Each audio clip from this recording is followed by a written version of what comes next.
예수께서 무리가 달려와 모이는 것을 보시고 그 더러운 귀신을 꾸짖어 이르시되 말 못하고 못 듣는 귀신아, 내가 네게 명하노니 그 아이에게서 나오고 다시 들어가지 말라 하시매, 귀신이 소리 지르며 아이로 심히 경련을 일으키게 하고 나가니 그 아이가 죽은 것 같이 되어 많은 사람이 말하기를 죽었다 하나, 예수께서 그 손을 잡아 일으키시니 이에 일어서니라.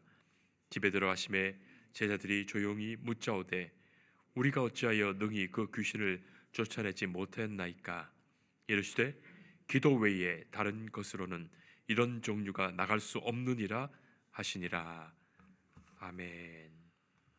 미국의 노스캐롤라이나 지방의 한 마을은 목마른 동네라고 일찍부터 불렸습니다. 목마른 동네.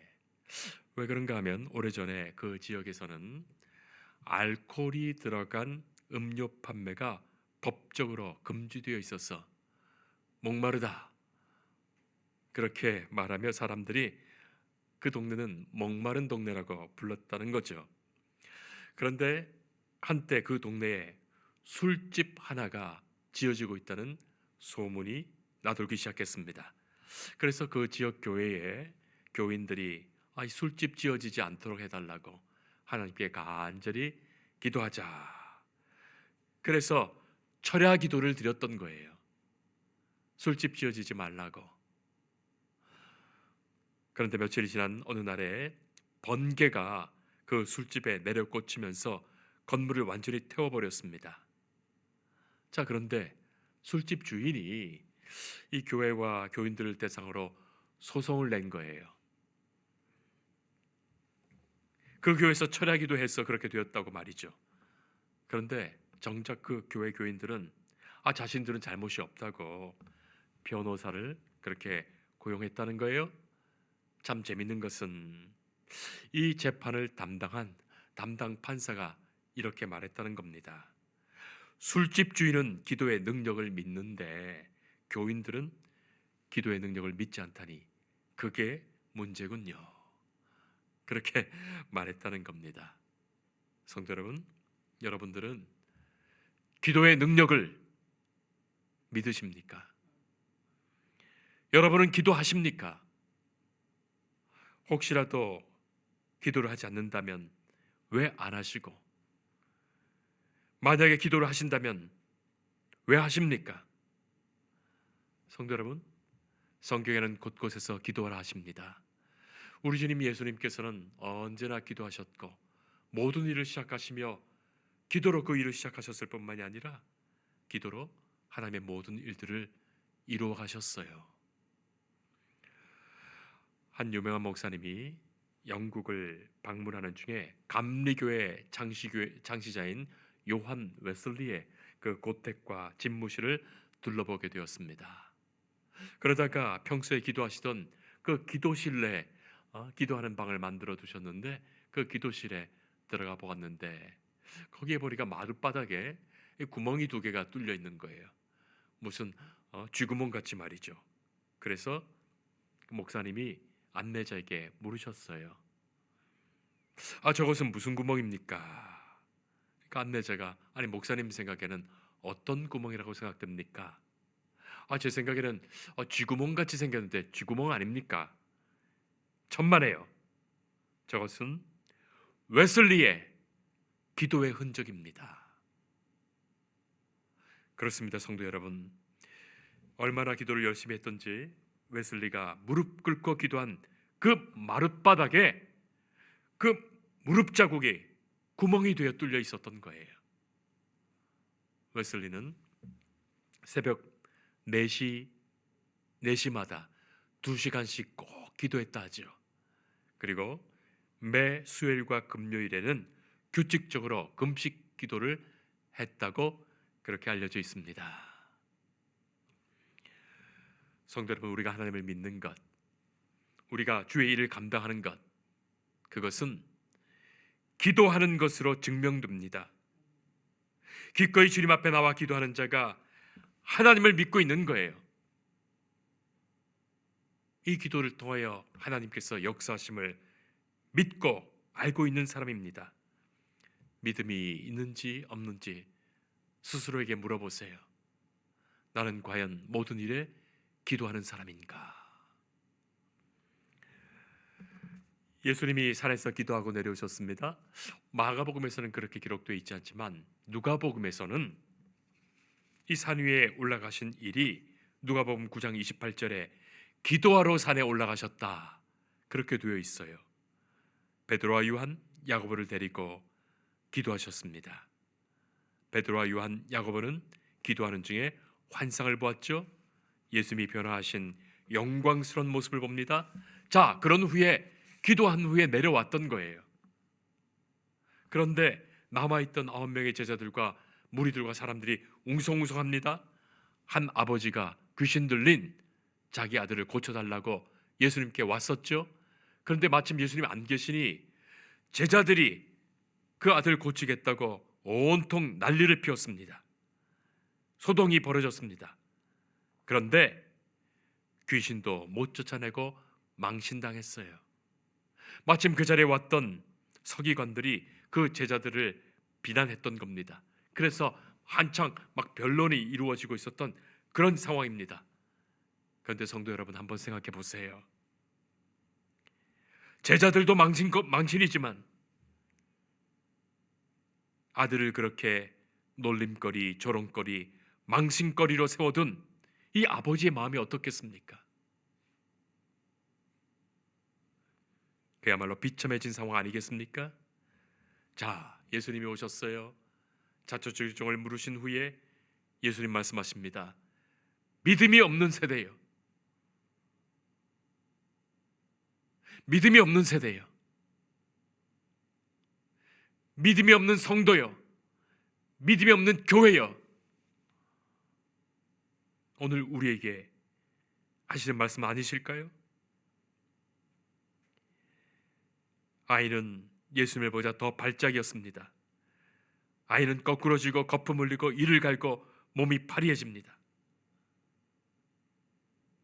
이 아이의 아버지는 예수님께 무엇을 하실 수 있거든 우리를 불쌍히 여겨서 뭐라도 좀 해달라고 말씀드렸어요. 무엇을 하실 수 있거든. 반신반의죠. 반은 믿는 것 같고 반은 믿지 않는 것 같습니다. 사람들에게 실망했기 때문이에요. 이 아이 고치려고 수없이 노력했지만 실망뿐입니다.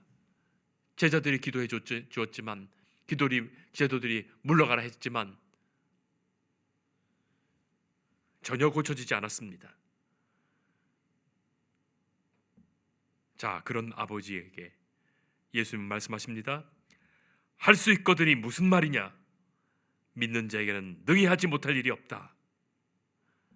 예수님께서는 온전한 믿음으로 주님을 대해야 한다. 주님께 나올 때는 온전한 믿음으로 주님의 역사심을 믿고 주님 앞에 나와야 한다. 그것을 말씀하신 거예요. 성도 여러분, 우리가 세상에 살 때 세상의 모든 일들 속에 여러 가지 실망이 얼마나 많이 듭니까? 사람 믿었다가 실망하는 일이 있고 어떤 일 믿었다가 실망하는 일이 있고 실망 많이 합니다. 그러나 그럴 수 있지만 예수님 앞에서는 실망할 것 아니에요. 예수님을 대하는 마음은 그래서 안 될 것입니다. 주님이 하실 수 있음을 믿고 주님 앞에 서야 되는 것 아니겠습니까? 예수님은 그 아들을 고치셨습니다. 더러운 귀신을 꾸짖으셨고 귀신을 내쫓아서 깨끗하게 하셨습니다. 귀신이 빠져나가니까 이 아이가 기진맥진해서 쓰러졌어요. 죽은 듯 보였지만 아이는 일어났고 나았고 고쳐졌습니다. 자, 이 일로 아버지가 얼마나 기뻤을까요? 하나님의 권능을 보았기 때문에 이 일을 통하여 주님을 믿는 믿음의 사람이 되었을 거예요. 이 장면에서 모든 이들이 역사하시는 하나님의 권능을 보았을 것입니다. 베드로와 야고보와 요한은 그 산에서 기도하는 중에 하늘로부터 음성을 들었어요. 하나님의 아들이심을, 예수님이 하나님의 아들이심을 들었는데 그것을 분명히 하게 된 것입니다. 이분은 하나님의 아들이시구나. 자, 그런데 우리가 오늘 이 본문 사건에서 진짜 주목하게 되는 문제는 귀신 들린 아이도 아니고 그 아이로 고통받고 애탄 심정으로 찾아온 아버지도 아니고 바로 제자들이에요. 이 제자들의 믿음의 문제입니다. 주님을 믿고 주님을 따른다 하는 성도들의 믿음의 문제예요. 예수님이 믿음이 없는 세대여 하셨던 것이 바로 그것입니다. 바로 그것을 오늘 이 본문은 직접적으로 다루고 있죠. 장면이 바뀝니다. 예수님이 집에 들어가실 때 제자들이 조용히 묻습니다. 자, 크게 물을 상황이 아니죠. 공개적으로 묻지 못합니다. 조용히 예수님께 가서 물어요. 자신들도 망신도 당했고 창피하기도 했기 때문입니다. 그래서 예수님께 조용히 물었습니다. 예수님, 우리는 어째서 능히 그 귀신을 쫓아내지 못했습니까? 우리는 어째서 주님께서 하신 그 일을 제대로 감당하지 못하고 있습니까? 여러분, 왜 그랬을 것 같습니까? 지난번에 제자들을 각각 둘씩 마을에 보내셨을 때는 그때 그 제자들은 귀신도 쫓아내었고 병든 자도 고치는 역사가 있었던 거예요. 그 일로 제자들이 얼마나 의기양양했었습니까? 그런데 그때는 되고 지금은 왜 안 되는 것입니까? 그리고 제자들에게 지금의 이 상황이 얼마나 계명적이고 망신이었습니까? 자, 여기 예수님의 특별한 대답이 있습니다. 29절에 이르시되 기도 외에 다른 것으로는 이런 종류가 나갈 수 없느니라. 기도 외에 다른 것으로는 이런 종류가 나갈 수 없느니라. 이런 종류라는 것은 귀신이나 마귀나 사탄 그런 것 아니겠습니까? 하나님이 기뻐하시며 만드신 온 세상과 자연의 질서와 섭리, 그리고 하나님의 기뻐하시는 그 뜻과 말씀들, 그런 것들을 왜곡하고 악하게 하고 병들게 하고 무너뜨리고 죽게 하는 모든 세력을 포함한 말입니다. 이런 종류들 말이죠. 악한 것들 말입니다. 자, 그런데 그것이 기도 외에는 나가지 않는다. 오직 기도로만 나간다고 말씀하신 거예요.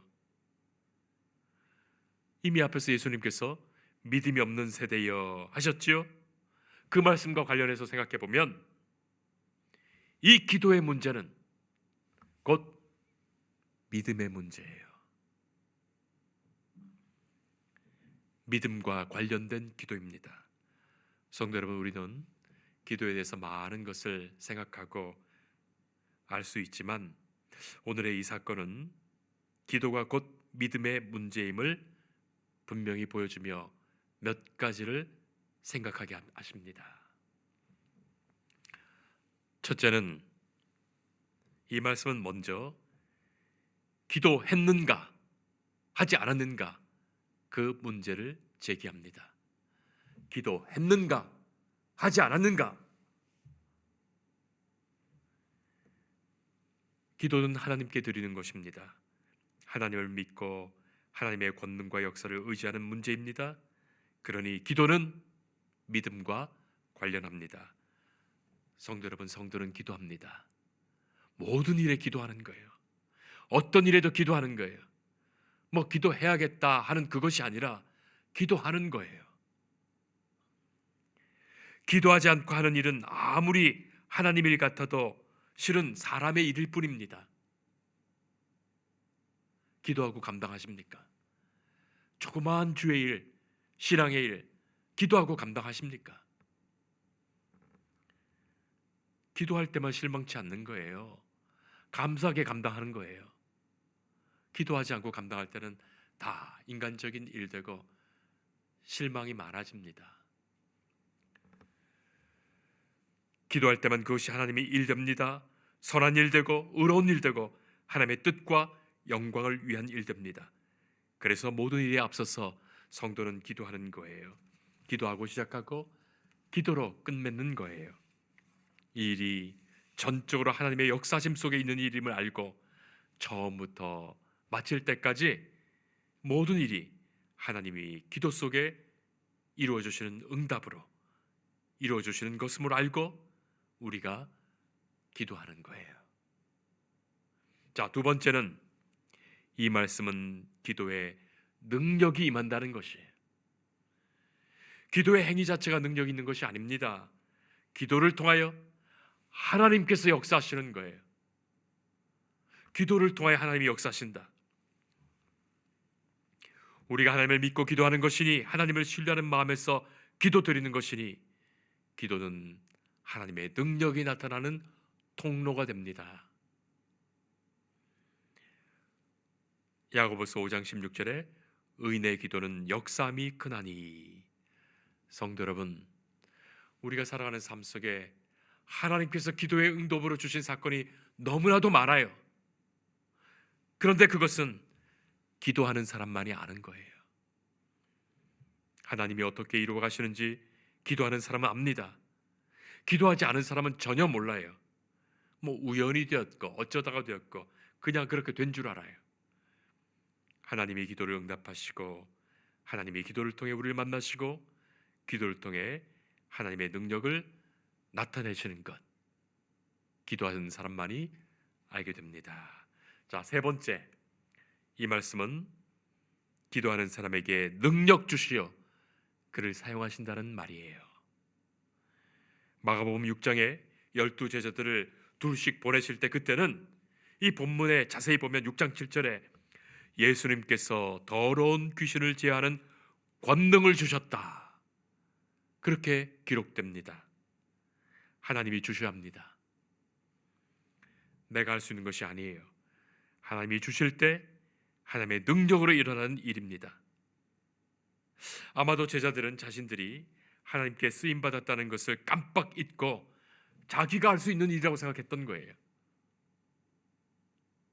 전에도 했으니까 지금도 할 수 있다고 생각하는 거예요.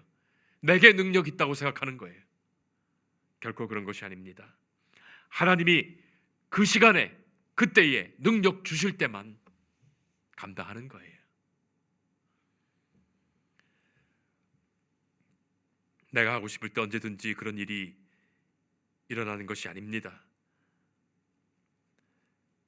성도 여러분, 예수님은 하나님의 아들이시기에 당신의 권능으로 일하시지만 제자들이나 오늘 우리 성도들은 주님 주시는 권능과 주님 주시는 힘과 지혜와 역사로 감당하는 거예요. 그래서 기도로 구하는 것입니다. 간구할 때 하나님은 뜻 안에서 권능을 주십니다. 그래야 우리로 감당하게 하십니다. 바로 이것이 믿음이에요.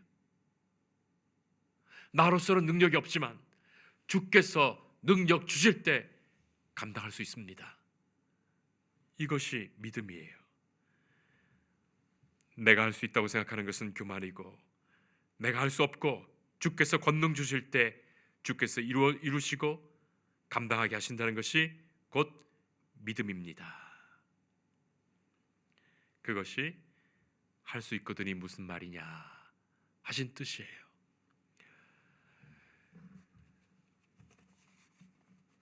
성도 여러분, 기도로 이루어지는 것입니다. 하나님을 믿고 의지하며 하나님의 섭리와 뜻 가운데 하나님의 영광을 위하여 하나님이 이루시는 것입니다. 그러니 문제는 믿음의 문제이고, 믿음으로 기도하는 그것이어야 합니다. 예수님의 탄식이 여기 있죠. 내가 얼마나 너희와 함께 있어야 되겠는가? 내가 얼마나 너희와 함께 있어야 되겠는가? 이 말씀의 뜻이 무엇입니까? 결국 이 말씀은 믿음이 온전하지 못한 우리는 예수님과 함께 합니다. 온전한 믿음을 촉구하시는 주님의 말씀이기도 하지만 믿음이 온전하지 못한 우리는 예수님과 함께 해야 해요. 우리가 온전한 믿음에 이르기까지 주께서 믿음도 하실 것이며 우리가 연약한 믿음 속에 있을 때 오직 주께서 함께 하심으로만 되는 것임을 알게 하시는 거예요. 그때까지 주님께서는 인내하시며 기다려주시며 우리를 믿음의 사람으로 만들어 가십니다. 기도하는 중에 주께서는 말씀하시고 우리를 더욱더 주님의 사람으로 만들어 주시는 거예요. 기도하시는 중에 주님 함께 하십니다. 성령께서 우리 안에 역사하시며 성령께서 우리와 더불어 기도하시는 거예요. 성도 여러분, 믿음은 예수님과 함께하는 거예요. 예수님과 함께하는 것이 믿음입니다. 그리고 예수님과 함께 감당하는 거기에 믿음의 사건이 있습니다. 지금의 예수님은 육신으로 우리와 동행하시는 것이 아니에요. 그러나 영적으로 내 안에 계시고 함께 하시는 그분 예수님과 동행하며 우리가 살아가는 그 삶이 곧 믿음이요, 주님과 동행하는 중에 하나님께 간구하고 하나님께 기도할 때 하나님의 역사가 이루어집니다. 그 안에만 기도가 이루어집니다. 오늘 우리는 기도하지요. 이곳 예배당에 나와서도 하나님께 기도하고 우리가 다 기도하며 살아갑니다. 어제 기도했기 때문에 오늘 그 능력이 계속되는 것 아닙니다. 오늘의 기도로 오늘의 믿음을 새롭게 하십니다. 믿음은 단순한 지식이 아닙니다. 삶을 살아가는 방식입니다. 항상 기도하라, 쉬지 말고 기도하라 하신 것이 그것이에요. 날마다 기도하며 순간순간 기도하며 오늘 지금의 기도를 하나님께 드리고 오늘의 응답으로 우리는 살아가는 거예요. 믿음은 지금의 기도와 동반됩니다. 기도 없이는 능력이 없습니다. 기도 없이는 자신을 이길 수 없으며 기도 없이는 믿음도 없습니다. 기도 없이 행하는 것 하나님의 일 되지 않습니다. 그리고 오직 기도하는 사람만이 오직 믿음을 지금 여기에서 지켜가는 사람입니다. 일평생 우리가 살아가는 모든 날 기도하는 중에 주님과 동행하며 기도하는 중에 응답하시는 하나님의 역사가 우리 안에 언제나 있기를 축복합니다. 기도하겠습니다.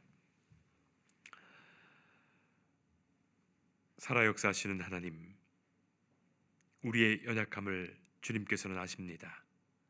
내 힘과 내 능력으로는 감당할 수가 없습니다. 믿음으로 주님 앞에 나아갈 때 주께서 우리와 함께 하시며 우리를 보살펴 주십니다. 우리의 세속적인 마음, 헛된 탐욕의 마음을 다 비우시고 주님만 의지하게 하옵소서. 주님께 기도할 때 응답하시고 우리의 잘못된 기도를 불쌍히 여기시는 중에 우리의 믿음을 바르게 주의 뜻에 합당하게 고쳐 주옵소서.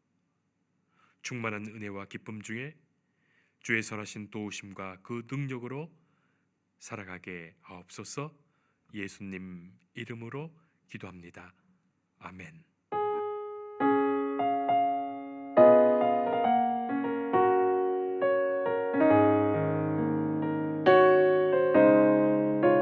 주 예수 내가 알기 전 날 먼저 사랑했네.